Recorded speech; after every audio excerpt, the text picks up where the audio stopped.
I remember when I lost my mind. There was something so pleasant about that place.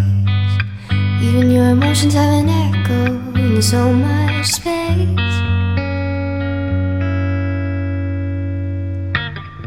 And when you're out there without care, yeah, I was out of touch.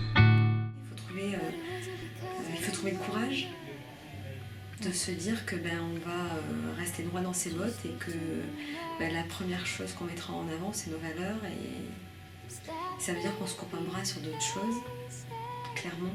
Donc une fois qu'on a accepté ça, ça va beaucoup mieux. Does that make me crazy? Possibly. Alors, le luxe d'être soi, déjà, c'est quoi pour toi ? Le luxe d'être soi, pour moi, c'est Céline Moura. Non, mais c'est vrai que c'était toi avant. La notion de le luxe d'être soi, c'était la rencontre. C'était en mars 2013 à Bordeaux. C'était en mars 2013 à Bordeaux. En fait, ça a été la bonne rencontre au bon moment et parce que j'y étais prête. Et tu étais prête à quoi ?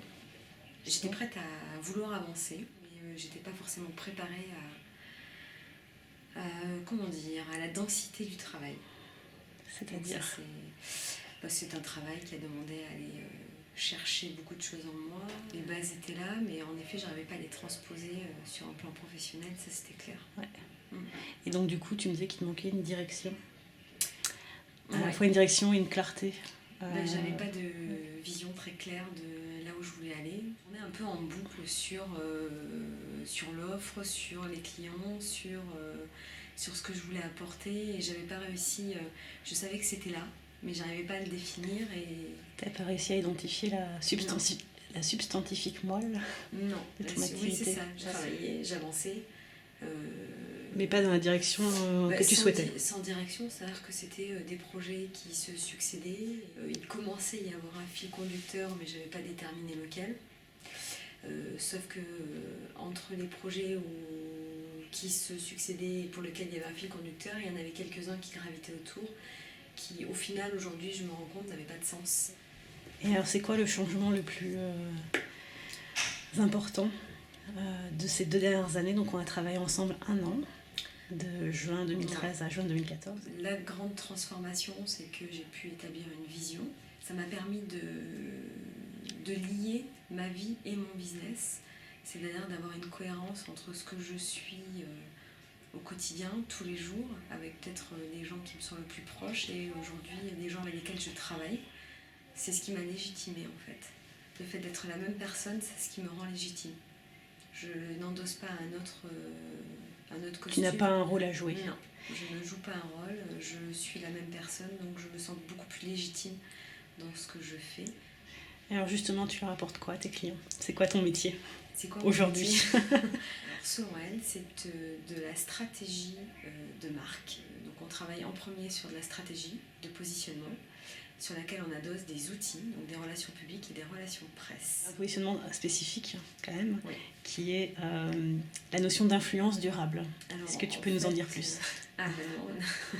La notion d'influence et de notoriété durable. Alors en fait... et qui est quelque chose qui a émergé fortement pendant le travail. Ça s'explique bien en amont, c'est-à-dire que, un peu comme ce que je produis et cherche à reproduire aujourd'hui, c'est-à-dire d'avoir des personnes que je vais accompagner sur du long terme, peut-être de manière sporadique mais longtemps. Je travaille avec des gens qui ont des clients sur du long terme. Donc le but du jeu, c'est de travailler sur des projets et avec des personnes qui veulent créer des relations durables, elles-mêmes avec leurs clients, avec leurs partenaires, avec leurs collaborateurs. Donc l'idée, c'est de mettre en forme leur identité et leur stratégie de manière à s'inscrire dans la durée et de manière authentique. Ce ne sont pas tous des dirigeants de leurs propres univers, certains sont des dirigeants, certains sont des collaborateurs très impliqués, mais ils ont tous envie de faire bien, de faire avec leur tripes et de faire longtemps. Ce qui te correspond en fait. Ce qui me correspond plutôt pas mal. Et est-ce que c'est une question d'avoir trouvé ta place? Ah oui, c'est une question d'avoir trouvé ma place. Ouais. Et du coup, en ayant trouvé ta place, tu permets Ouais. aux autres de prendre la leur plus facilement. Je me cherche plus, donc je me cherche plus dans l'espace, donc les gens ont tout de suite une place quand ils viennent me voir. Et on a une collaboration beaucoup plus aisée, beaucoup plus fluide. On ne se cherche pas, c'est assez naturel. J'ai senti en te rencontrant, Céline, que tu étais la personne qui faisait écho.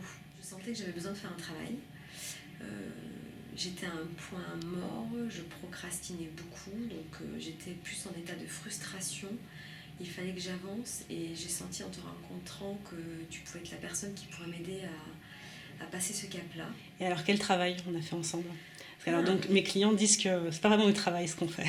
Moi, j'ai trouvé que c'était du travail. Alors, disons que c'est pas un travail au sens commun du terme. Non, ce n'est pas un travail. C'est une expérience. C'est une Tu confirmes? Oui, c'est une expérience personnelle. C'est comment dire, un voyage? Ouais, c'est une introspection. C'est une réelle introspection. Quel a été le travail? Alors, en ce qui me concerne, ça a vraiment été un travail de fond, de définir qu'est-ce que je voulais, qui je voulais être en tant que personne dans le monde du business. C'était clairement ça. C'est déjà, est-ce que je voulais être quelqu'un ou pas, pour commencer. C'est quand même, est-ce que je voulais passer ou est-ce que je voulais m'inscrire? Donc la notion de durabilité est là aussi. C'est comme ça qu'elle a émergé. Ouais. Ce n'était pas seulement des échanges, c'était aussi pour moi de la restitution littérale et scripturale. C'est-à-dire? Il a fallu que j'écrive pas mal aussi sur moi derrière. Et en fait, ce travail-là m'a permis de reconstruire tout mon positionnement, toute mon offre, tout mon message. Après notre année de voyage, je pense qu'il m'a bien fallu 6 mois. D'intégration. D'intégration pour au final, en janvier 2015, me dire que j'avais pris... j'étais sur les bons rails. Tu as pris beaucoup de maturité pendant le travail, de détachement et en même temps de plus de profondeur et donc de sincérité. Certainement. Et moi qui te vois évoluer du coup depuis 2 ans, t'es beaucoup plus, t'es ancrée en fait, pleinement dans qui tu es et tu diffuses ton expertise avec une grande aisance, je trouve. Et c'est agréable. Non, mais c'est vrai que j'ai l'impression d'avoir les 2 pieds bien attachés au sol, tout en gardant la tête dans les étoiles. Ouais, complètement. Je pense que tu as une plus grande part aussi d'intuition. Dans ce que dans tout ce que tu entreprends. Donc l'énergie est plus posée et parce qu'elle est plus posée, elle est plus constructive. Et du coup, ça crée aussi une forme de magnétisme qui fait qu'on vient à toi plus facilement, tu vois. De eux c'est à ça, moi en fait. et de moi à eux. Quand j'ai démarré, je savais que j'avais des compétences, mais j'avais pas forcément... je me sentais pas la carrure. Donc, ton métier n'était pas incarné. Non, je n'incarnais pas du tout ce que je souhaitais, et ce qui fait que je passais plus de... Je dépensais beaucoup d'énergie à essayer de maîtriser mon environnement. Je me définissais à travers le regard des autres. Donc en fait, je n'avais pas une image que je maîtrisais ou que je renvoyais ou que je cherchais à incarner. J'avais des regards qui constituaient une image. Et en fait, je me voyais à travers ces regards-là. Et donc le fait de travailler sur ton identité t'a permis d'incarner ton image. Ça m'a surtout déjà permis de prendre, même si c'est une chose que l'on sait, ça m'a permis de prendre conscience qu'on avait une image et qu'il valait quand même mieux la maîtriser, ou en tout cas déjà en faire quelque chose. Mais en tout cas, ce travail-là m'a permis déjà de prendre conscience de qui j'étais, de l'assumer complètement et en fait de créer non pas de créer, mais d'incarner cette image-là, d'incarner cette personne-là. Et en incarnant cette personne, j'ai forgé cette image.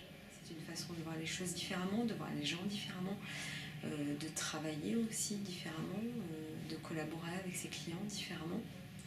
Je ne mets pas beaucoup de barrières avec mes clients. Je suis très transparente dans la façon dont je travaille avec eux. Ils savent à peu près tout de la façon et des gens avec lesquels je travaille. Donc ça, pour moi, c'est une forme d'innovation quelque part. cette transparence-là. Les gens aujourd'hui, quand on regarde un mauvais œil, parce qu'on se demande bien où ils peuvent aller, mais de se dire que dans 5 ou 10 ans, c'est eux qui maîtriseront le marché. La prospective, ouais, c'est ça, c'est d'arriver à identifier aujourd'hui ce qui fera le business dans 5 ans ou dans 10 ans, et à se dire que dans 10 ans, ce qui sera identifié pendant 5 ans sera même plus d'actualité, parce qu'on sera passé à quelque chose de très différent. Mais c'est pas un pan du travail, c'est une façon de travailler. C'est un courage nécessaire pour mieux faire et pour progresser. Sans ça, on ne progresse pas en fait. En tout cas, on ne progresse pas en tant que personne, donc je vois pas comment on peut avoir un business qui progresse si en tant que personne on ne progresse pas. Merci. Maybe I'm